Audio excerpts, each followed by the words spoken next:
From the culture of the American South, where roots hold stories, comes a natural deodorant inspired by generations of wisdom.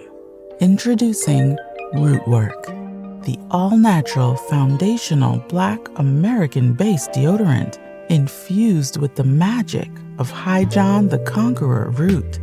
Our unique blend, enriched with this legendary root, offers 24-hour protection, rooted in the power of nature.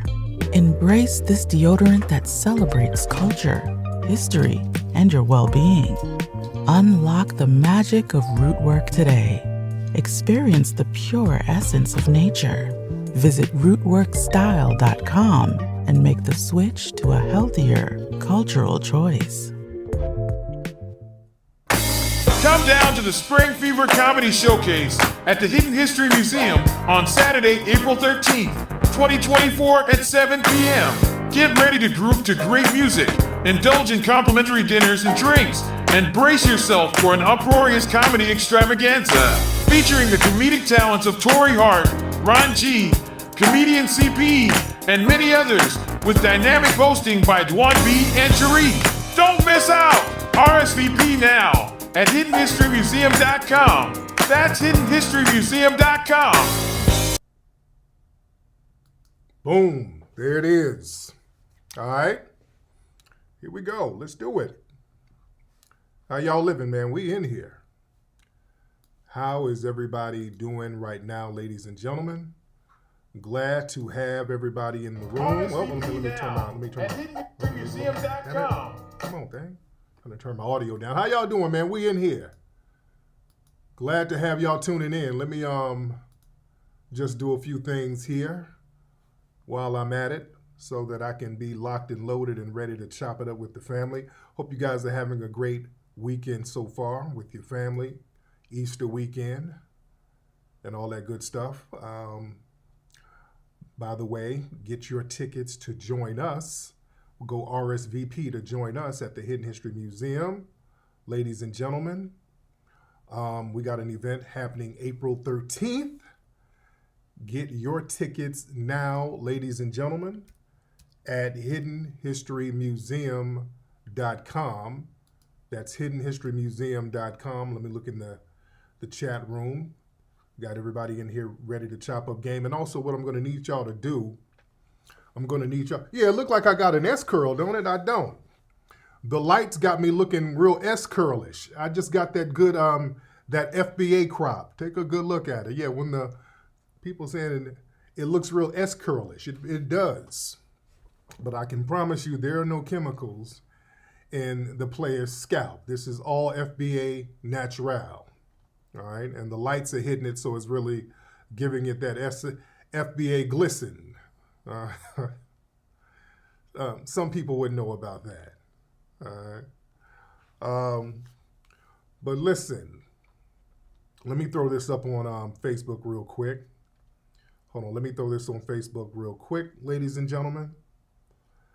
Hold on one second. Let me put it on Facebook, and then we're going to be good to go, guys. Once I put this up on Facebook, we're going to be good to go. And also, man, don't forget, microphone check in theaters May 23rd, the week of Memorial Day weekend. So you guys need to get ready for that. Go to microphonecheck.com to get your tickets for that. All right, let's get it in. I'm ready. Here it is. Yeah, that's just that Majara spirit up in there. That's the Majara spirit up in that hair. That's all that is. Man, we got a lot to talk about on tonight's broadcast, ladies and gentlemen. We got a lot to talk about. Before we get into what we need to get into, I'm going to need you guys to retweet the broadcast. So you got, Patrick, you got 2 tickets for the screening in Dallas. You got to find somebody to go to. Ladies out there in Dallas, Patrick needs a date for the microphone check screening. All right? Our brother Patrick needs a date. Oh, do we have any fine women in here? Some nice, clean women who would like to kick it with my brother Patrick. at the microphone check screening in Dallas. Y'all need to get with him. All right? Man. But yeah, go. You got to get your tickets for microphone check. And the New York one, that screening, it'll probably be sold out by next week. It's the first showing is literally almost sold out. It's like, and that's like damn near 500 seats, and it's almost sold out. But there's 2 showings. All right. So there's a 6:30 showing. There is a 10 o'clock showing. But again, go to microphonecheck.com, get your tickets. Listen, everybody give me a retweet. Put this up on your Twitter. Let everybody know that we're live right now. Let everybody know that we're live. Retweet this on Twitter. Hit the like button and then hit that subscribe button if you have not subscribed. Now, later on in the broadcast family, we're going to talk about that new Good Times TV show cartoon reboot. We're going to get on that in a second. We're going to get on that in 1 second. All right? Before we get into that, do y'all know that Biden declared this weekend or today Trans Visibility Day on Easter? All right? He made Easter Trans Visibility Day. That's very interesting, ain't it? It's very interesting he would do that on this day. And a lot of people feel a certain way about it. Like, what's the message here? So Biden's Transgender Day of Visibility proclamation on Easter is the thumb in the face of Christians. That a lot of people look at it like that. Y'all got to understand this. When they start talking about trans, and there's a reason why they made it trans visibility. All right? Not LGBT. All right, let's look at how they do stuff. The powers that be just don't do random stuff. They don't do random stuff. What's trans visibility? What does that mean? What does that mean? If there's a trans person there, okay, we see them. They're visible. So what do we need a visibility day for on Easter? I want y'all to understand, man, a lot of these people who promote trans stuff. Now, there's some people out there who are trying to do honest work. I'm not trying to throw everybody under the bus, but we got to understand something else. Trans is also used as a code word. You understand? The white supremacists, they know how to use code words where other white supremacists can understand it. Y'all better understand that a lot of these people who utilize trans language and ideologies or whatever, a lot of these people, and we talked about this before, are into satanic things. That's why I pointed out stories about Target and other stores having to pull clothes out because these clothes are supposed to represent transgender people, but they have satanic symbols on them. You dig? You see these people like Sam Smith and all these people talking about trans this and trans that, and they're dressing up as Satan on stage. Or they'll get a Lil Nas X to promote trans stuff, and he's doing music videos where he's twerking on Satan. There's always this little satanic thing that they have to keep dialing back into it. Y'all better understand what these people are talking about, because when you talk about Satanism, you're talking about the Baphomet. Let me put the tinfoil kufi on. And the Baphomet is a transgender deity. All right, when you talk about devil worship and Satanism and the symbol of the Baphomet is a transgender demonic entity.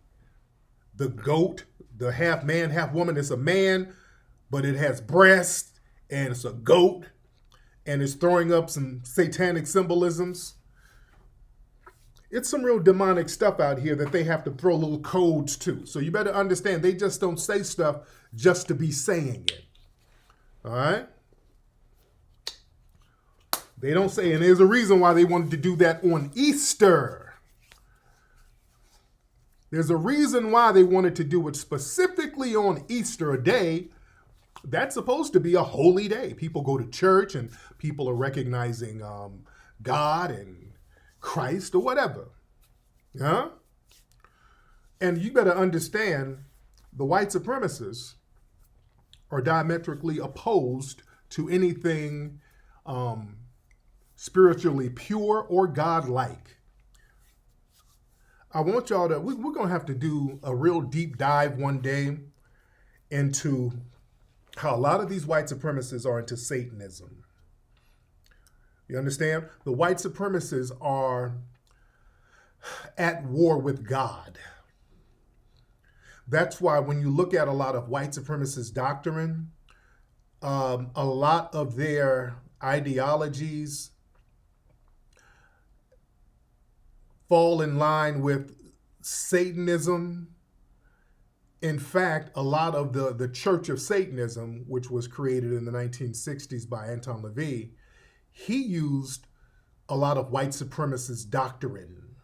A lot of these guys who preach Satanism, Aleister Crowley, these little evil, weird people, they use old white supremacist ideologies. Yeah? So you got to understand the white supremacists are at war with God. They look at their existence being in small numbers on the planet and having to fight to survive, so to speak. They look at that as God punishing them to a certain degree.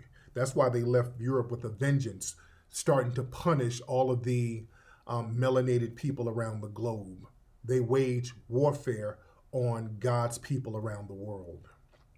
This is why they always have to conquer nature. They always have to conquer a mountain. They got to go climb some mountain somewhere. That's not practical for us. We respect that mountain. All right, that's a mountain. We ain't got to prove no point. That's a mountain. Shout out to the mountain. But it's always, we got to conquer nature. We got to do something to conquer nature. Just conquer God. Yeah? So you got to understand where these people's ideologies come from and what they're really about. It's very heavy. Yeah? That's why they're against us so much. You understand? This is why they're so opposed to whatever we do, because especially us as foundational Black Americans, we have a direct godlike energy, the energy of Mojara. All right, the energy of Mojara is a direct godlike energy. That's why us surviving the way we've survived these white supremacists because of the godlike spirit that we have inside of us. And we have become the people with the most moral capital. And I always talk about how people always have to have us align with their movements in order to legitimize it, in order for them to gain sympathy. They have to align themselves with us. Right. Let's talk about, somebody made a very good point. I'm going to go back to my point, but somebody made another good point about how things in nature that we as melanated people, we worship, like the sun, these are things that harm them.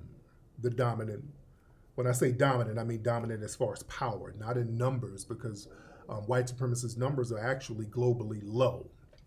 But things like the sun, which gives everything life, it punishes them if they're in that sun too much. See, they look at that as God tapping at them. You see?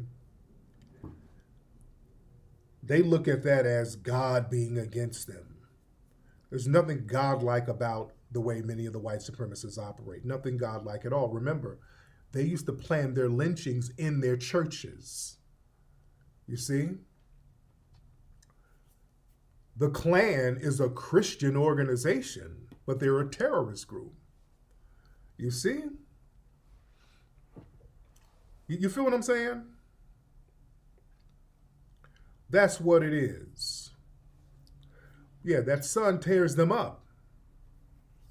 The sun tears them up heavy. Yeah?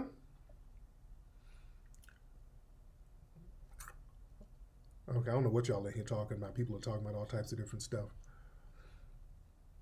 But yeah, they look at us as God's people. That's why they're always rubbing on us and all of that weird stuff, trying to get good luck. I told y'all, in white supremacist society, rubbing the head of a black person has always been good luck. Well, a foundation of Black American in particular. Them rubbing our hair, that's for them trying to get good luck. They're trying to get that Mojara energy on them. That's been a thing with them forever, since they've come over here. Yeah? But yeah, their whole thing is to attack God's people all the time. Okay? We represent all that is holy, everything that represents soul. Yeah? That's why they had to create things like Dracula and the whole concept of a vampire. The whole concept of a vampire, you have to consume the energy of living people, so to speak. Dracula, let me get deep for a minute. Dracula is based on a man who was really alive named Vlad the Impaler. There was a white man in Europe, over there in Transylvania, or in the areas that became Transylvania, Vlad the Impaler, and he was known for killing his opponents and eating them. There's actual paintings of him sitting up here with a whole bunch of bodies piled up, and he's sitting at a dinner table eating a foot. One thing that they said about Vlad the Impaler is that he would eat Moors, because they were battling Moors at the time as well. They were battling Moors all through parts of Europe, and they said he was consuming black Moors. Yeah? Let's put this stuff in the real context.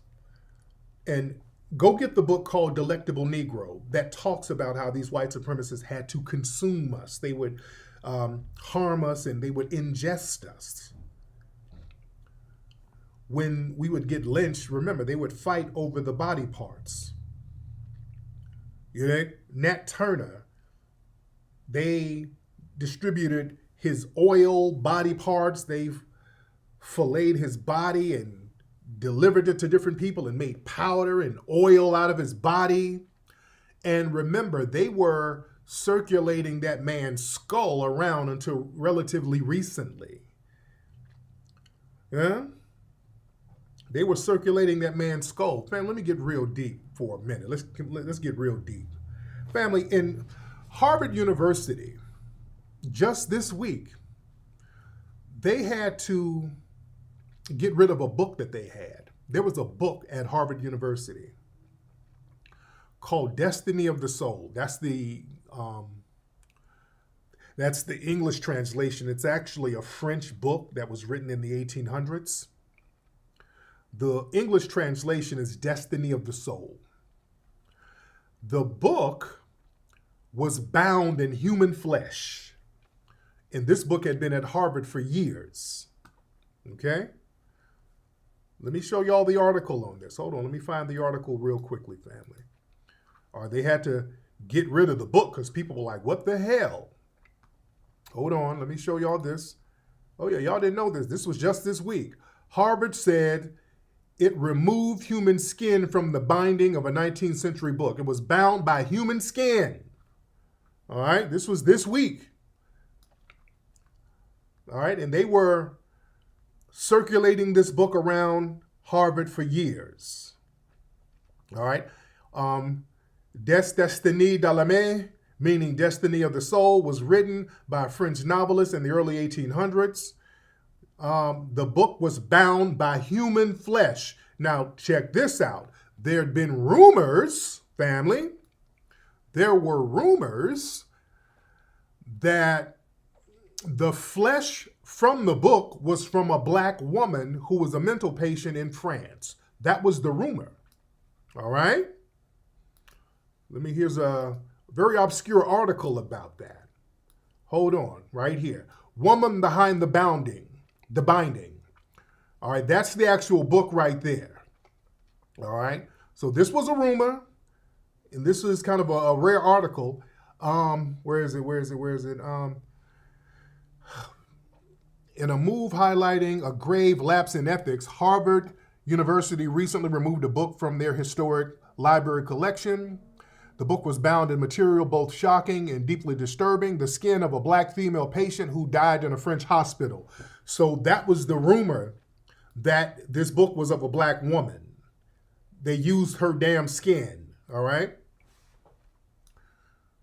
So, and it's supposed to be a book about the soul. Family, you got to understand what we're dealing with, family. You got to understand what we're dealing with here. You got to understand what we're dealing with. Yeah, it's a black person holding the book. So they do real demonic stuff, man. These people do some real demonic stuff. So you don't put anything past them. Yeah? You don't put anything past them. Yeah, the serial killer that would make lampshades, I think that was Ed Gaines. Yeah? But listen, we just got to be on top of ours. We got to be on top of ours, ladies and gentlemen. Anyway, listen, retweet this. Let everybody know we're deep in here. Let everybody know that we're in here heavy and we're chopping up great game, ladies and gentlemen. Let everybody know we're chopping up some very great game today. Now listen, family, did you guys see the trailer? Hold on one second. Hold on one second.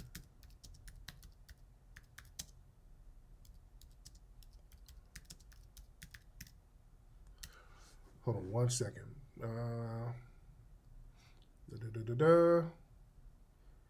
Okay, hold on one second. Hold on. Okay, hold on. Okay, listen. So Netflix, ladies and gentlemen, they have a new animation. And this is supposed to be a reboot of the classic television show, Good Times. All right?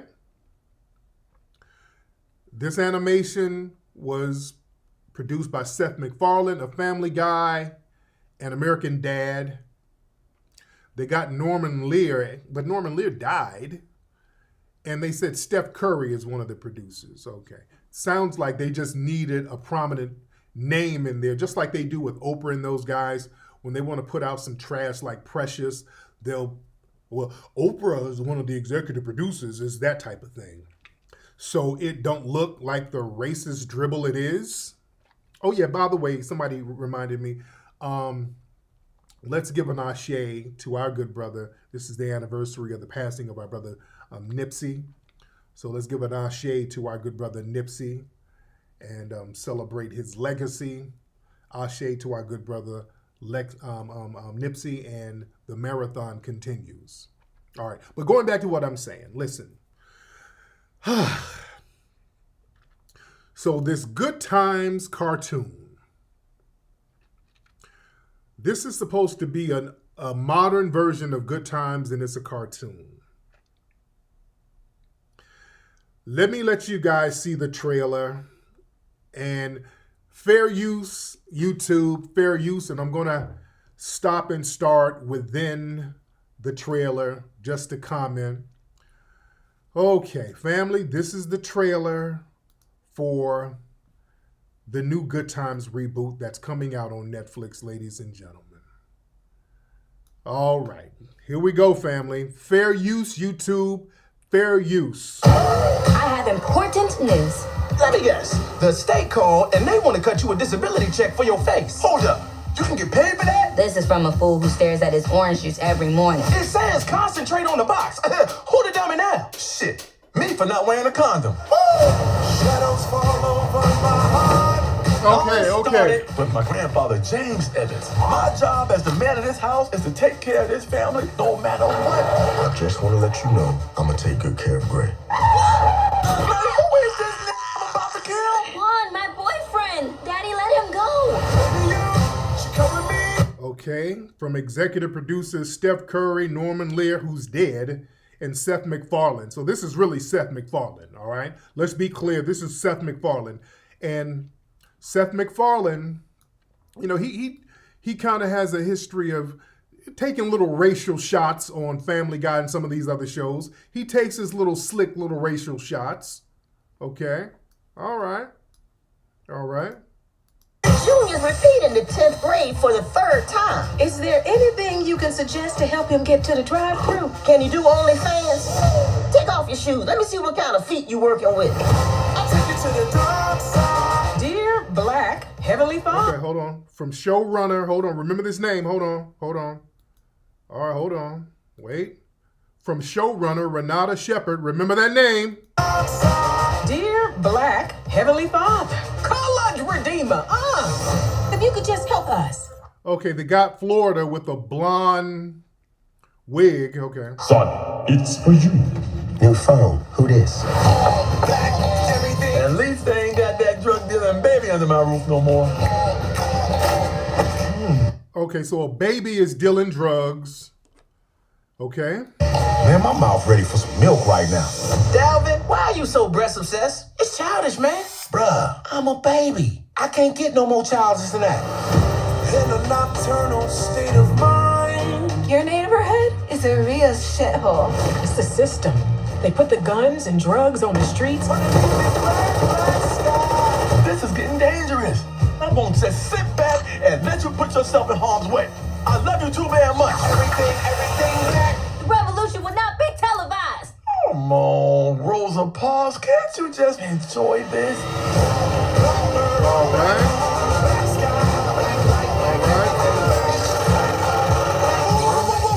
We're just as good as the Evans of old.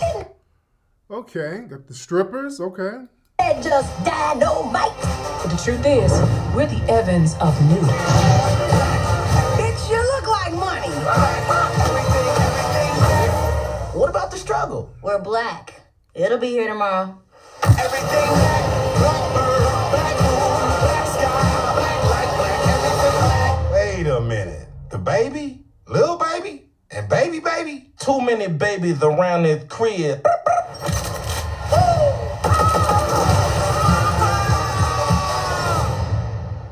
Okay. All right. Okay. All right. Family.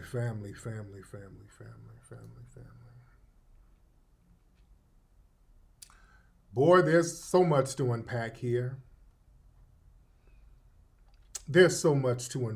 Man. And before I say, before I get into it, Carl Jones, I think he's one of the writers on it, and he's written for Black Dynamite, The Boondocks. Carl is a pretty funny guy, but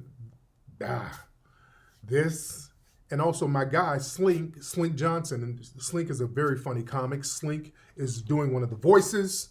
Slink is very funny. Slink has performed at the Hidden History Museum a few times. Very funny guy. So, I like to see how folks work. I like to see that. And I hate to see when people I know or are connected to projects that are like, just like when that Cynthia Erivo version of the Harriet movie. And they had, what was the character, Bigger? Was it Bigger Long or something like that? And that was my guy, my brother Omar Dorsey. My good guy, very good actor, but they had him playing got to be one of the most ridiculous Sambo characters. Boy, they injected some kind of hold on one second. What about this? Hold on, guy.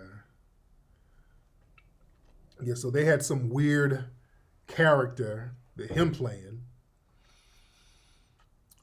But with that being said, the trailer for this show, Bigger Long.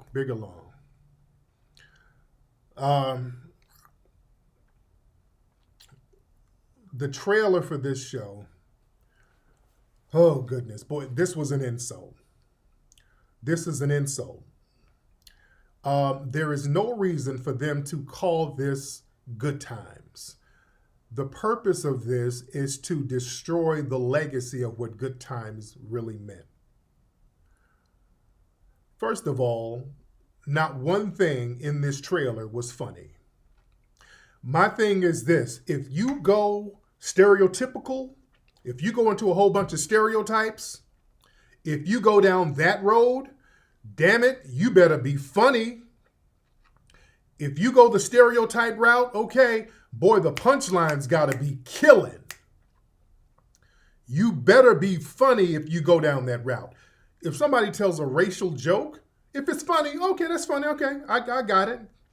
I will snap back or whatever. You tell a racial joke, all right. It better be funny. This wasn't funny, ladies and gentlemen. In fact, some of the jokes were old and outdated. That joke about you stared at a bottle of orange juice because it said concentrate, that's a joke from the 80s. That's an old 80s. That's not even funny. You understand what I'm saying? That's not, nothing in that trailer was funny. It was just over-the-top stereotypes. And to white supremacists, that's funny. Just the fact that everybody's niggerish, that's funny to them. But I'm waiting on a punchline. There's a lot of stereotypes in here, and there is no punchline. See, they're trying to kind of go the Boondocks route. The thing with the Boondocks, they had stereotypical stuff in it, but the Boondocks had a balance of characters.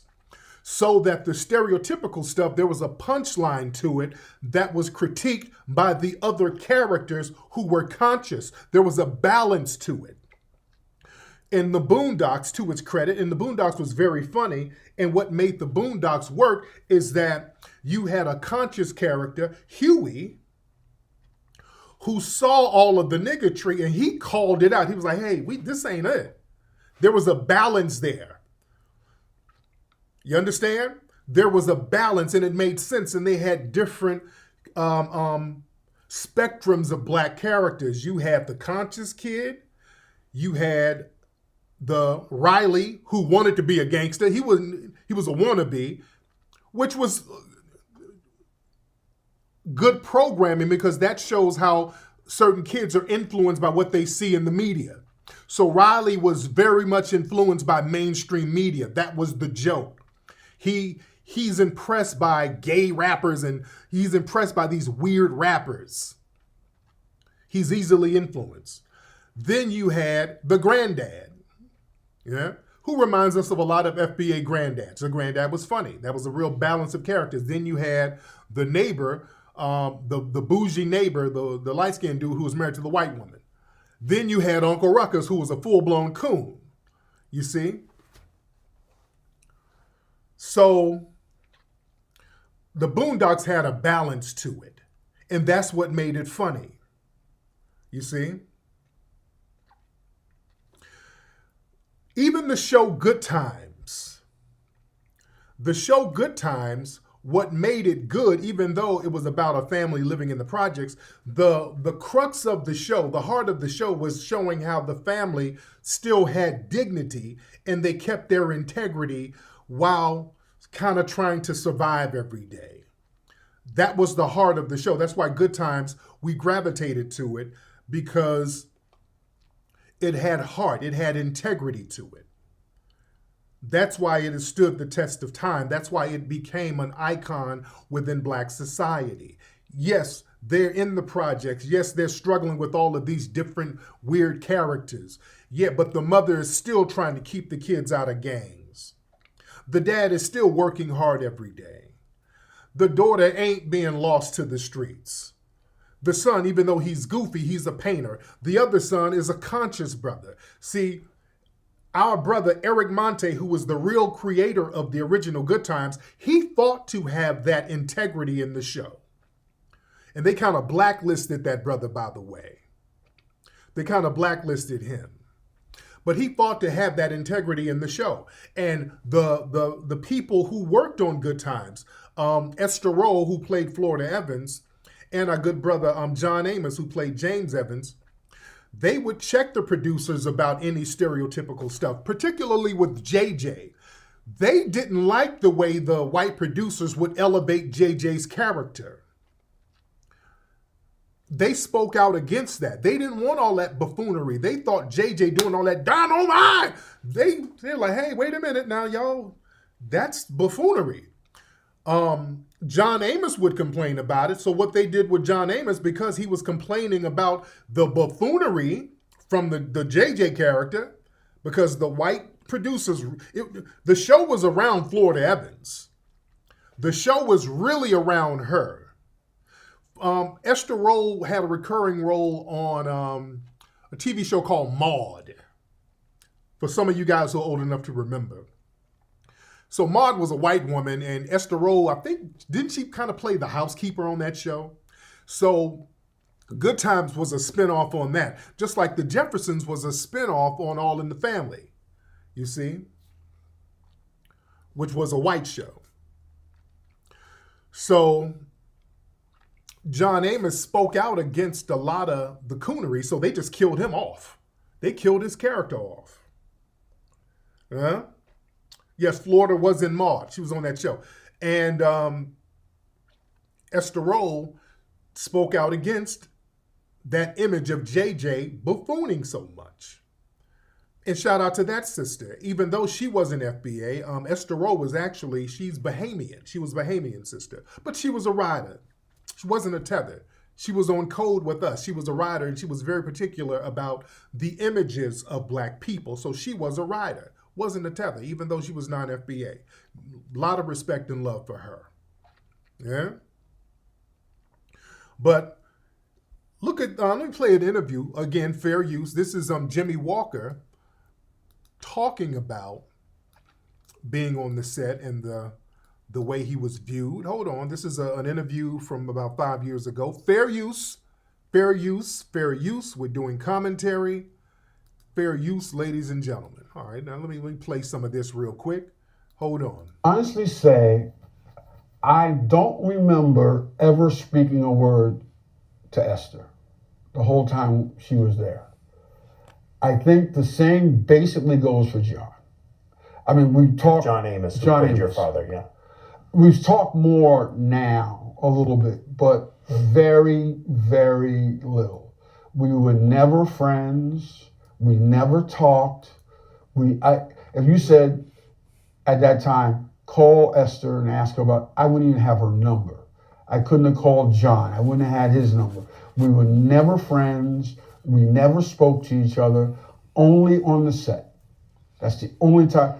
We never, ever did anything together. Barbara Broglione was our PR girl for Tandem. And at that time, Rose Griffin was doing a lot of shows about, hey, we have the whole cast of MASH, or we have the whole cast of Happy Days here, and whatever. And he said, hey, you know what? We should get Good Times on to do their thing. He says, I can't get these people to sit in a room together, let alone in a show together.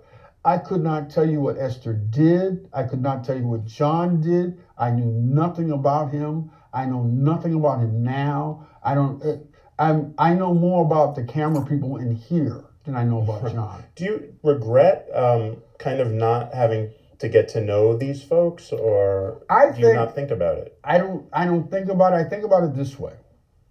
I think if we had had a tidier relationship and people had understood this is the way it is, this is the way it's going to be on the show. Fair use. I think we could have had it. We ran through tremendous adversity for 4 or 4.5 years, whatever it was. If we had had any kind of like, love, whatever, I don't know how long we could have gone. I mean, it would have been that way. I think that they killed the goose that laid the golden egg. I think that they don't understand that. I used to say to Johnny Brown, downtown Johnny Brown will play Bookman. I said, one of these days, everybody's going to be out of work and they're going to wonder what the fuck happened. I said that to him. I said that to him at that time. You could ask Johnny Brown. I swear to God, I said to him all the time. I said, these people, anytime you say anything, they get crazy, they get upset. I said, they don't get it, man. This is what it is. Meaning they were calling out his cooning. All right, hold on. They were actors, and they're all very good actors. I don't take anything away from their talent. Their talent is tremendous. And you enjoy performing with them, I assume. I don't think enjoyed is the word. I think I appreciated their talent. Right. John is a great actor, and you saw it to me in a lot of things. But West Wing, anything and everything he believed in. Right. He had never been a problem on any other show, and I think John getting fired, I think, was just an amazing. I mean, John's big thing is Roots. You know, that's his big, whatever, hill thing, mountain climbing deal. And he was tremendous in Roots. He was tremendous in West Wing. If he would have had that same attitude with us, I think we'd have been in much better shape. Right. And he learned from getting fired the way to act on the set, and maybe that's what helped him become a better actor. I think John was always a good actor. He's a solid. Yeah, I mean, it's the kind of thing. Yes, without a doubt.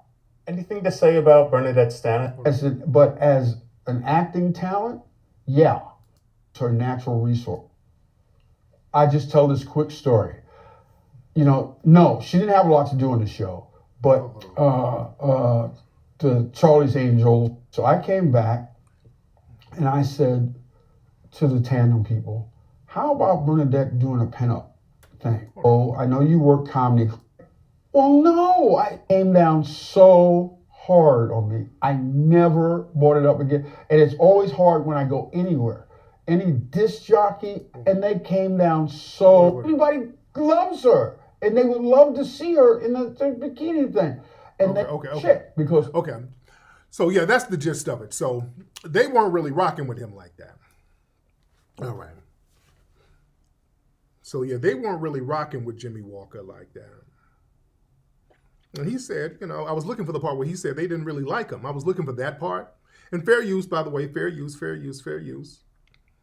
That's why I was looking for the part where he was saying that. But bottom line, the cast, he wasn't talking to them and they weren't talking to him because they thought that he was a buffoon, you know, even back then. And that's lightweight. The stuff he's doing is lightweight to what we see now. But yeah, back then, there was dignity popping. There was some dignity there. And shout out to Esterol and John Amos for speaking up. He was too real for it. He went, hey, man, we're not, let's not let that be what this show was about. A teenager who can't read, plopping around and being buffoonish. You know? He said, let's not let the show be about that. Let's not let it be about that. Yeah? And this new reboot, and this is why I'm bringing it back to this reboot. This reboot is everything that those actors did not want Good Times to be. That's why I'm saying this cartoon reboot is a slap in the face to the original cast of Good Times. It is a slap in the damn face. This is exactly what they didn't want. They didn't want no nonsense like this. So this reboot has every weird stereotype, a drug dealing baby. That's just not funny. It's just not funny. And I guess the girl in here is supposed to be an activist. So I don't know how that's going to turn out. But this show, it seemed to be designed for the purpose of ruining the legacy of Good Times. So when people talk about Good Times, this goofy cartoon will pop up. They could have called this something else. They could have made this a whole new entity. They could have made it a whole new entity. But deliberately calling it Good Times and tacking it on to an iconic show to denigrate it, that's what the purpose is, to denigrate it. Now let's look at some of the people behind it. Let's look at some of the people behind this thing, ladies and gentlemen. Now, one person here, I know this girl is she does a voiceover on it. Hold on, what's her name? Where is she? She's doing one of the voiceovers. Some people say she's even a writer on it. This woman right here, all right, is one of the writers, or I know she's doing the voiceover, Rashida Oleyewola, all right? Okay. That's one person who is allegedly writing on it. That's one person. And that showrunner, remember that showrunner, that name from earlier? That showrunner, Renata Shepard, all right? Now, this is Renata Shepard right here. This is Afro-Latina. I think she's Cuban, all right? So this is the Afro-Latina who's the showrunner, who's the person running the show. All right, this is the actual showrunner. Family.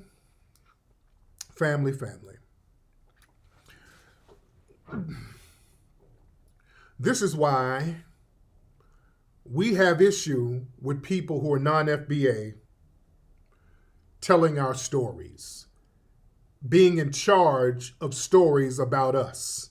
There's a reason why we have a problem with that, family. There's a reason why we have a problem with that. You got these people who are not from our community representing us with filth.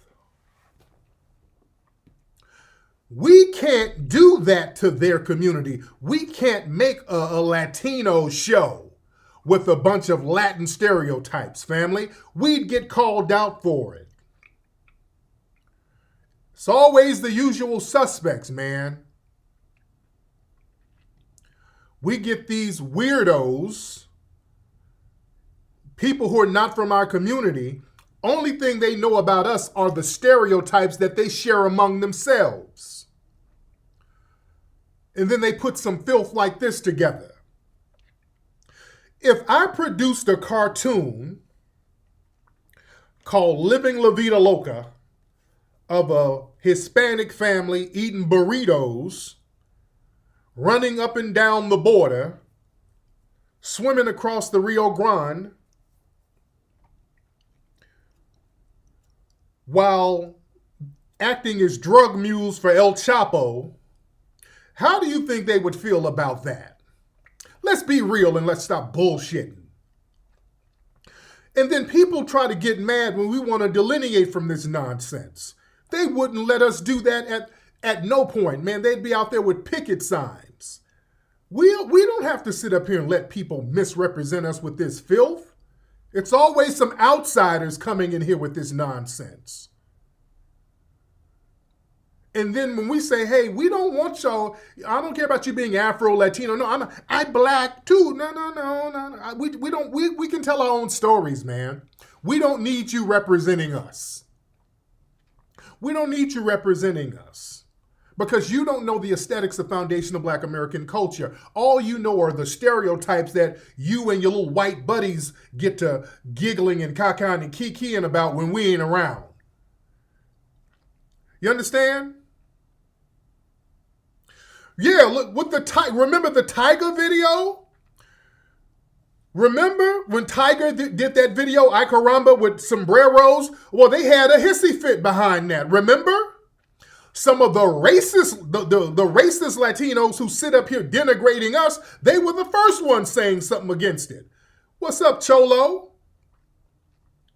The main one sitting up here throwing out anti-Black stereotypes when Tiger did that video of them with sombreros, drinking Corona, whatever, they had a damn hissy fit. Yeah? We don't have to sit up here and let these folks misrepresent us with nonsense. Family, this is why us having independent media is very important, ladies and gentlemen. That's why independent media is very important. This goofy cartoon with these stale, lame jokes, it ain't funny, there's no balance, it's a bunch of goofy stereotypes. We got to understand when people are insulting us. That's an insult to our community, ladies and gentlemen. Tethers are very good at doing that bullshit. And then want to whine when we say, hey, we're kind of We're going to let you do your own thing. We're delineating. But nigga, we're all in this together. Stop it. Yeah?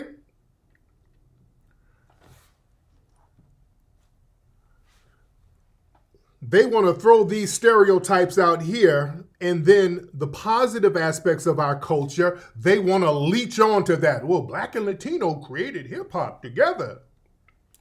No, we didn't. That's why microphone check coming in a few weeks, ladies and gentlemen. Y'all better get y'all damn tickets to go see Microphone Check. That's real black media being independent and doing things the way they're supposed to be done. Y'all go see Microphone Check. Get your tickets. Take your children to go see Microphone Check.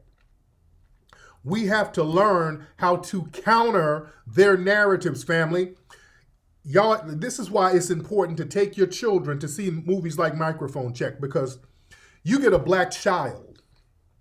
And the movie has some profanity. I'll admit we do have some profanity, but don't trip on that. The kids can still go see it because they need to see what it's like for black people to have institutions where they create their own stories and narratives and their own media and their own constructive propaganda, because all media is a form of propaganda. It's either constructive or non-constructive. Most of the propaganda against us is non-constructive. So it's important for a black child to see black folks putting things together for them so that they can learn, so they can see who they really are, so they can appreciate their own culture. Yeah? You understand? So that we tell our history from our own perspective, and we tell it with love. Because see, we got too many people, going back to the hip hop thing, too many documentaries about hip hop has been made by tethers, to be honest. A lot of the tethers, they've been telling the story, and that's why they crowbar themselves in it. And there's always a vitriolic nature towards us in these films. Like we're non-existent. Just like when Kamala Harris recently and those guys sat up here and had the little hip-hop thing. Yes, the White House and hip-hop. We got to give props to hip-hop. Hip-hop is a combination of African, Caribbean, and Latino culture. Huh? That's an insult. Like the people who created it, we don't even exist. The people who actually created it, we don't exist. They just take us right out of it. And anytime we're acknowledged, we have to have stereotypes thrown all on top of us. You understand? Anytime we get acknowledged, okay, yeah, here's the sexy reds, and yeah, we're going to acknowledge FBA culture. Come on, Glorilla. Let's have you stand next to Biden. Yeah, we're going to have Glorilla and Sexy Red. That's going to be the representatives of FBA culture. Damn that. We're saying no. No. You understand? So we have to understand when these people are insulting us. And this cartoon, just the trailer, is an insult. It is a complete insult. Yeah? And again, when it comes to them representing us, it has to be a goofy ass stereotype. And if we don't like the stereotype, well then we're the problem. If we say, hey, we don't want that we don't want this to be our representation. Oh, you guys are being discriminatory, or you guys are being bullies. If you guys don't want sassy dudes switching around acting as your representative, oh, you guys are homophobic. If we don't want hood rats as our representatives, oh my, you don't like women. You're misogynist. If we don't want the big mammies flopping around, big back mammies twerking and flopping around, oh God, y'all fat phobic. Speaking of that, did y'all hear about Lizzo? Lizzo. Y'all girl Lizzo. Lizzo's up here complaining, talking about she's going to quit the industry. She's talking about she quit. Well, she ain't going to quit.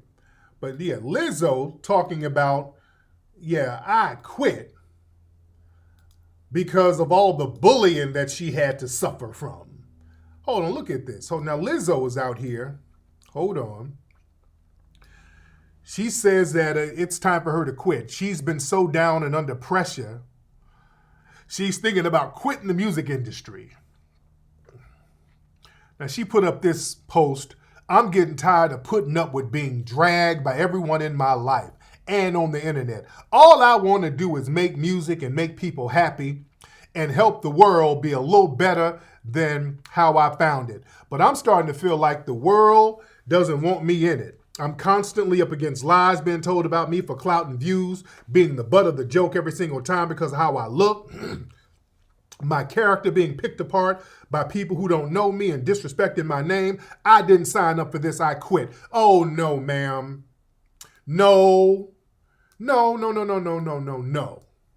Because Lizzo,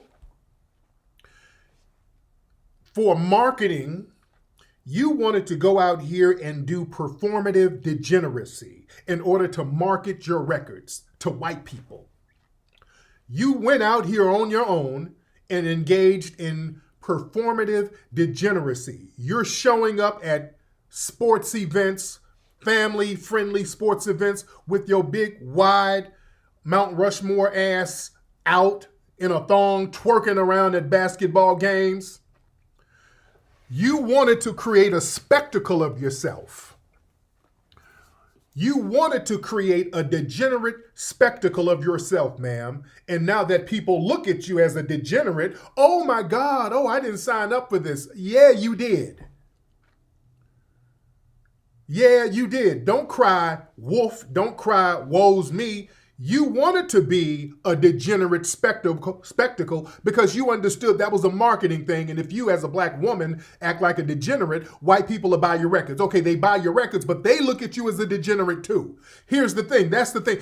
You don't have a real audience. See, you got the wake-up call that Candace Owens had. You pander to the white supremacists by being a degenerate and not giving a damn about how you make black folks look. And then, in turn, these white people who buy your record and go to your concerts, they look at you janky too. They look at you janky too. Remember, they named a snowplow after her? No, she's doing all this bug dancing for the white people up there in Minnesota. Remember, they named a snowplow after her. And she sat up there kind of kikiing and grinning about it. Like that was some kind of honor. And the white people that you're sucking up to are insulting you. They called a snowplow Blizzo. Hold on. Where's that, okay, right here. Okay, look, right here. Look at this. Hold on. I'm going to jog your memory. Let me jog your memory. Hold on. Let me turn this down. Let me show that news story. Hold on. And she sat up here acting like that was cool. Hold on. Just for some of y'all who forgot, let me play this. They're going to name a snowplow after her. What kind of insult is that? The white people doing this. Best to name a MnDOT snowplow was won by a group of 6th graders at Osseo Middle School. The award-winning name they came up with is Blizzo, after the Minnesota singer Lizzo. Our WCCO Mariel Mose joins us live from the school where the creative students got the chance to meet that snowplow. Mariel. Yeah, Shayla, it was an exciting morning when Blizzo the snowplow pulled up right in front of Osseo Middle School. And boy, these people up here insulting the hell out of this woman with a straight face. Do y'all see this? Just look at how insulting this is, and they're doing it with a straight face. They would never do this to no other group of people. Do y'all understand what I'm saying? They wouldn't use a derogatory term for some other group of people. Naming you after naming a snowplow because of your weight, and they're sitting here grinning about it. Hold on. Where we at? Where we at? Hold on. All right, here we go. school here, and these sixth graders got to come out and meet their creation. So it was a very exciting break from the classroom for them. Not only did they get to take pictures in front of Blizzo, but they even got a chance to sit in the driver's seat. The students told me that they brainstormed several snowplow names, but eventually landed on Blizzo because of the singer's Minnesota connection. But meeting the snowplow was not their first time being starstruck. Back in February, when these students first won the contest, Lizzo herself posted a message on Twitter thanking these Osseo Middle School students for naming the snowplow after her, calling it the biggest honor. Stop it. She's just really popular and really cool, and now that I feel like I almost know her now. We were lucky enough for her to see it, and I think it's really cool that she had shouted us out. It puts us on the map, saying oh, this seems like a good school, people saying something about Osseo and putting us out there. Really cool that Lizzo took the time to do that. So in those Minnesota years that Lizzo lived here, she's... Okay. So these folks sat up here with a straight face, naming us a big snowplow after this woman. Dude, and you gonna sit up there and co-sign it. You did this to yourself, ma'am, co-signing this nonsense. You sat here and let these people normalize this stuff. Yeah? Don't sit here and cry foul now. You out here twerking and bucking your eyes with your wide, flat butt cheeks out at games. You were doing degenerate stuff as a marketing ploy, and then people look at you as a degenerate. Yeah? So yeah, don't do that oh God, I'm just being bullied. What do you think being a degenerate is going to turn out? How's that going to turn out? Yeah? Don't do that.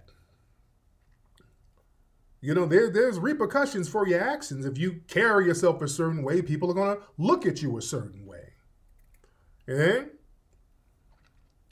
Just don't cry foul now and then don't try to change the rules. Going back to Candace Owens. Candace Owens, again, now that Candace has been thrown to the wolves by these white supremacists she was pandering to, Candace is out. Candace is trying to ease her way back over. Well, not even back. She's never been a part of us.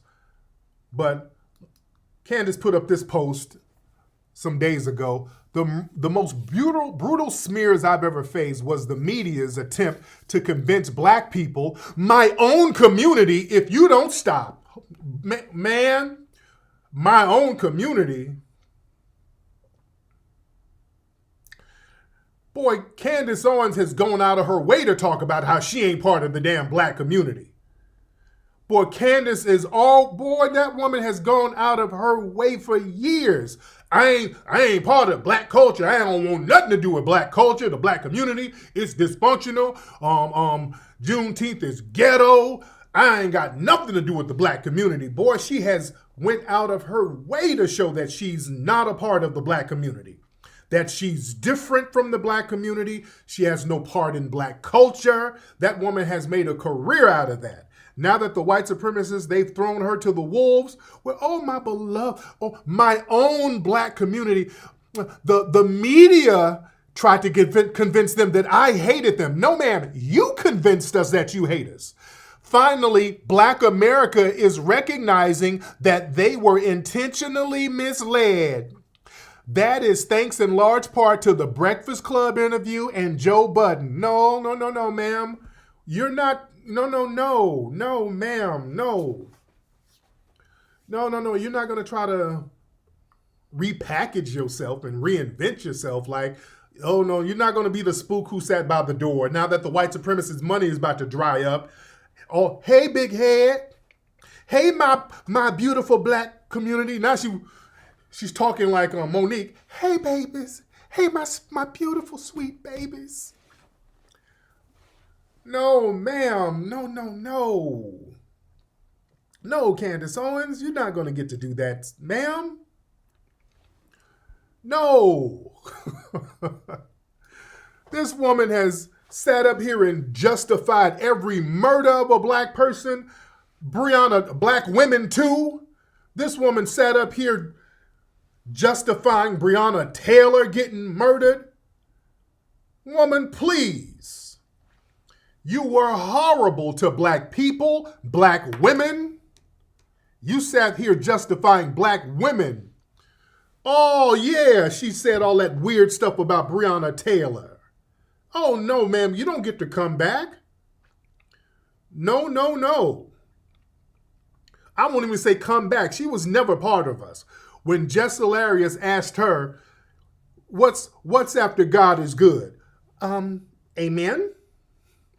So that you ain't never been around us. That answer right there shows you ain't never been around us. Yeah? So yeah, you're not going to play that game, but we're in here 7,000 deep. Shout out to the family. We are in here 7,000 deep, ladies and gentlemen. Glad to have everybody in here. Glad to have the family in here, heavy and deep. But listen, man, we got to understand, white supremacy, man, is all over. White supremacy is all over. The white supremacists are circling their wagons. You're not going to strike a deal with them and think you in good. The white supremacists, man, they're getting desperate and they're getting bold and they're not even hiding their white supremacist ideology. Did y'all see what was going on with the, I think it was the LA Times? The LA Times wrote some racist ass stuff. They had to do a redaction when discussing LSU. They had to send the white players out here to do some splaining. Because, boy, they wrote an article. Oh, check this out. Check this out. They had to get the white players to do some splaining. There's an LA Times reporter wrote this commentary. UCLA LSU is America's sweetheart versus basketball villains. Yeah, you know, because they got Angel Reese. They're trying to they're really trying to make her out to the bad guy. But he's up here talking about LSU, mostly black girl players. They're the villains. And look at the article. Look at the words they're using. Hold on. This isn't just a basketball game. It's a reckoning. Picking sides go well beyond school allegiance. Do you prefer America's sweethearts, the white girls, or its dirty debutantes? Milk and cookies, or Louisiana hot sauce? Lord, this dude went full Jim Crow. He went full Jim Crow. Man. So, boy, LA Times had to say, hey, man, this, you know, they had to explain. Oh, God, this is not what we're about. Hold on. This is the splaining they had to do. Hold on. A previous version of this commentary did not meet Times editorial standards. It's been updated. Okay. Yeah, they had to explain, and then they had to get the white girl player to do some more splaining. Hold on. I think there's a lot of situations that play into it, but I think, you know, we do have a lot of black women on this team. We do have a lot of people that are from different areas. And unfortunately, you know, that bias does exist still today. And a lot of the people that are making those comments are being racist towards my teammates. And, you know, I'm in a unique situation where I see with myself, you know, I'll talk trash and I'll get a different reaction than if Angel talks trash. Right. So it's really up to me to, you know, it's not up to me, but I have a duty to my teammates to have their back. And obviously, you know, some of the words that were used in that article were very sad and upsetting. And, you know, I actually didn't want us to read that article before the game. Right, okay, all right. But y'all get the gist of this. So they got the white girl explaining, kind of taken up, because they know that was a racially charged article. The dirty debutantes. Milk and cookies or Louisiana hot sauce. Man, that dude wasn't even trying to be objective. Yeah? But little Becky told the truth. She's vying for a brother. But yeah, Angel Reese be out there trash talking, and they hate that. They hate to see black athletes overconfident, talking trash to the white players, checking them, beating them, and then trash talking them. They hate those optics. It goes back to Jack Johnson. When you have a black player, a black athlete beating a white player, they want the black athlete to be humble. They used to tell Jack Johnson, if you knock a white man out, don't you smile. Don't smile, nigga. They literally would tell him, if you knock out a white player, don't smile. They want us to be humble when we're winning. Angel be out there acting a fool on their ass. Oh, they can't stand Angel. Oh, Angel, they can't stand Angel Reese. Angel be out there mocking them, trash talking them, telling them to shut the F up. You know, doing what she does, showing her black girl excellence. They don't like that at all. Yeah? Oh, yeah, they want the black women to be humble. Oh, they want the black women to be humble. Now, the white players can do whatever. They let white players run amok. What's that white boy, Grayson Allen? Oh, they let that dude, for years, they let this dude assault people on the court. Just one of the dirtiest players out there. They praise this dude for assaulting people. This dude would get slaps on the wrist. Yeah? Yeah? Oh, yeah, that's what Jackie Robinson, again, they love these humble Negroes that will turn the other cheek. They like that. They like to turn the other cheek Negroes. Yeah, when we win, we're supposed to be real humble. Yeah? We ain't supposed to be speaking out. The only time we're allowed to speak out is if we're speaking out against black people. You understand what I'm saying? If we speak out against other black people, that's fine. They love that. They love athletes who like, well, what about black on black crime? We need to do better out here. Oh God, this guy is so brilliant. There's too many killings out here. Black people's, if y'all wants to do better, y'all have to stop being a part of black culture and stop being degenerate. Y'all got to pull yourself up by the bootstrap. Ain't no racism. They love black players talking like that. But when a black player says, hey, man, we need to do something about all this police brutality. Oh, my God, just shut up and dribble, Negro. Oh, God. We don't pay you for politics. We pay you to dribble the damn ball. Oh, shut up, Colin, and get off your damn knee. When we start speaking out against injustice, all of a sudden, shut your ass up and dribble. Yeah? So these white supremacists are a real piece of work. They are absolutely a piece of work. How many people? We are in here deep. We almost got 8,000 people in the room. I hope everybody, ladies and gentlemen, is liking and subscribing to the channel. I hope you're liking and subscribing to the channel, ladies and gentlemen. Like and subscribe to the channel, all right? Because we are chopping it up heavy right now. And don't forget, we got an event April 13th. That's in a couple of weeks at the Hidden History Museum. We got Tori Hart performing. That's Kevin Hart's ex-wife. Very funny sister. Ron G, who hosts, I think Ron hosts Chocolate Sundays at the Comedy Store, the Laugh Factory out here in LA. He's very funny, brother. Comedian CP, hosted by Dwan B and me. There's going to be a lot more other comics there too, by the way. We always have a lot of good people. And we're going to have complimentary food, complimentary drinks, ladies and gentlemen. So y'all got to come on through. Get your RSVP now at hiddenhistorymuseum.com. hiddenhistorymuseum.com, ladies and gentlemen. And ladies, come on through. Look your best. So ladies say I look nice tonight. Thank you very much. Y'all like my shirt? People are complimenting my shirt. This shirt does look real fly, don't it? Yeah, the shirt is looking good. Oh, yeah, it's looking fly. It's looking fly. So Ron hosts at the Laugh Factory, right? Man. Oh, yeah. Tori's looking thick and fine. Yes, indeed. So y'all come on see Tori Hart do her thing. She's a very funny sister. Very funny sister.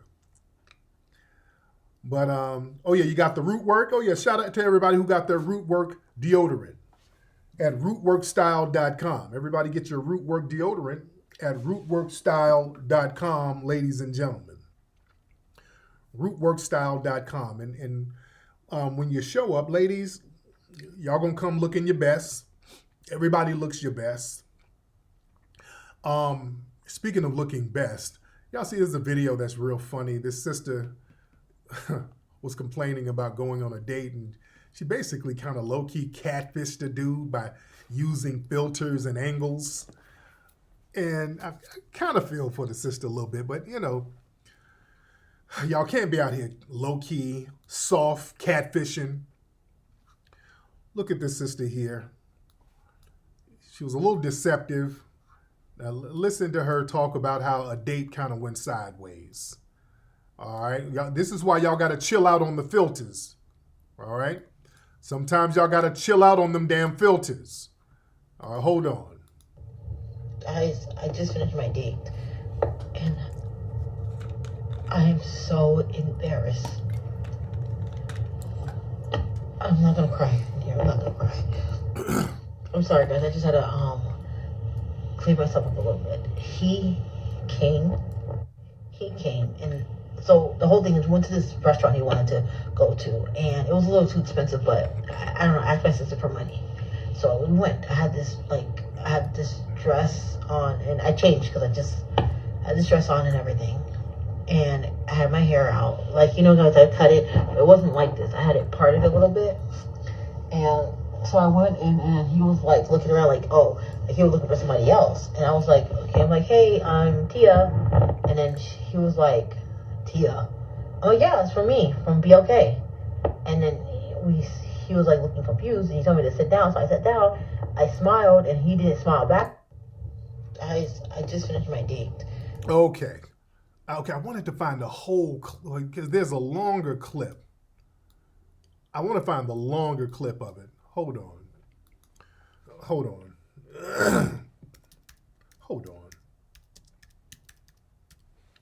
I got to find the longer clip. I think this is the longer clip right here. It is. Okay. This is the longer clip. Hold on. Hold on.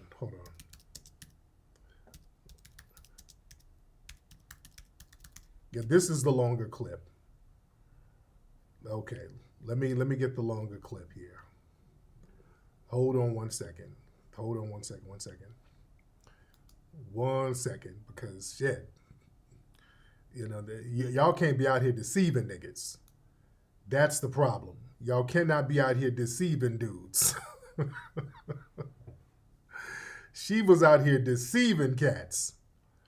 You cannot do that. You can't be out here deceiving brothers. Hold on. One second.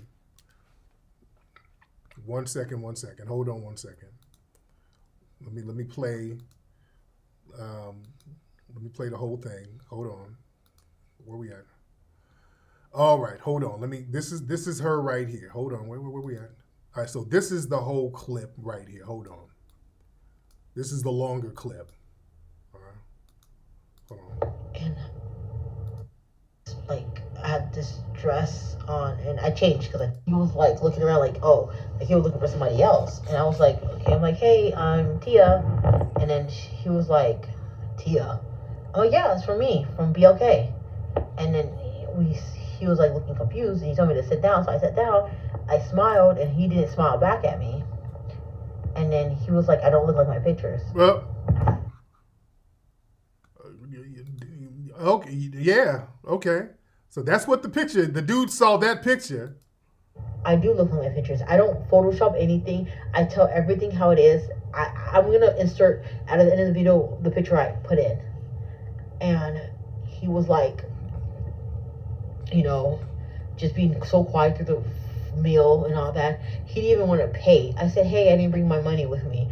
And then he eventually paid, and then now he sent me a request to pay for the food. Hold on, I didn't see this part. Wait a minute. Which one of y'all dudes went out with this girl? Hold on. Which one of y'all went out with this girl and made her cash app the food money back? Which one of y'all went out with this girl and sent her a cash app request for your money back? Which one of y'all went out with this girl? Lord. Nah, I kind of feel bad about that, low-key. I low-key kind of feel bad about that. He bring my money with me, and then he eventually paid, and then now he sent me a request to pay for the food. And that's not, I just don't understand. Why are men like this? Men are evil. No, we're not. No, we're not. No, ma'am. Ma'am, you can't show up looking like this talking about men are evil, ma'am. You can't do this type of shit. You can't look like Mushmouth from Fat Albert talking about men are evil. Ma'am, you should have used the picture with no damn filter. You lucky the dude just kind of sat through the damn day. Don't sit there and talk about men are evil. No, ma'am. This is evil. The deception is evil. Oh, no, don't you do that. Oh, don't do it. The men are evil. No. Just look like you look. Don't do that now. Don't sit up and say, no. Evil is up here catfishing and having a filter and all of that, and you show up looking like Mushmouth. No, that's evil. You can't do that, ma'am. Ladies, y'all cannot do that. Some of these, and the nigga, he sent a cash app to get his money back. I ain't mad at the dude. I'm like, shit, I done went out here. I'm up here at Olive Garden with this. Just look how you look. Just show what you look like, and maybe some guys will get at you. Just look how you look. Don't be deceiving people. There's somebody for everybody. There's somebody for every damn body. But just look how you look. All right?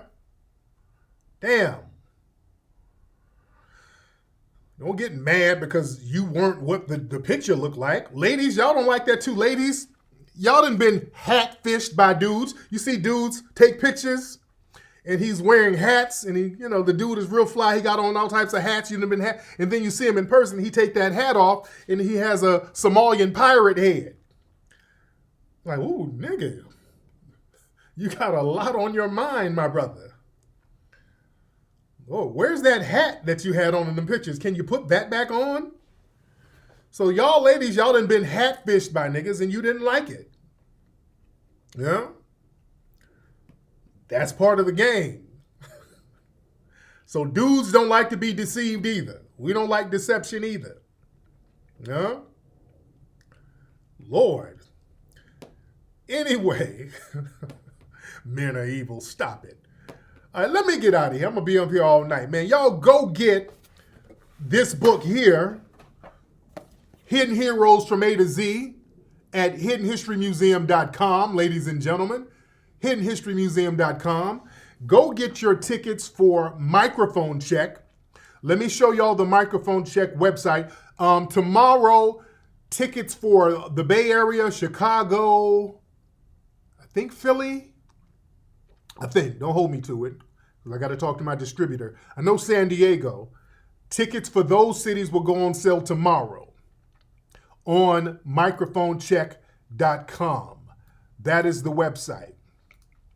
Microphonecheck.com, ladies and gentlemen. Hold on, let me go to Microphone Check, and let me show you guys the cities where tickets are being sold now.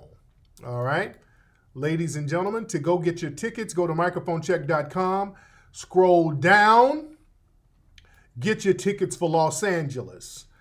The showing is Thursday, May 23rd. New York, Memorial Day weekend, Saturday, May 25th. 2 showings, 6:30, 10 p.m.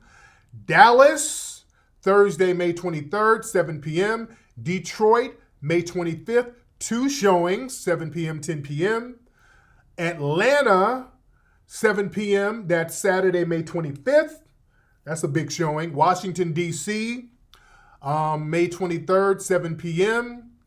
And New Orleans, Wednesday, May 22nd, 7 p.m., Pertania Theater. So get your tickets now for those cities, ladies and gentlemen. More cities will be added tomorrow. Oh, yeah, Indiana. We're going to have a showing in Indiana. Oh, yeah, RIP to Louis Gossett Jr., phenomenal actor. I forgot to say that. All right, ladies and gentlemen. All right. It's been real. Go to hiddenhistorymuseum.com, microphonecheck.com, ladies and gentlemen. All right. And I'm a holla. I talk to you guys.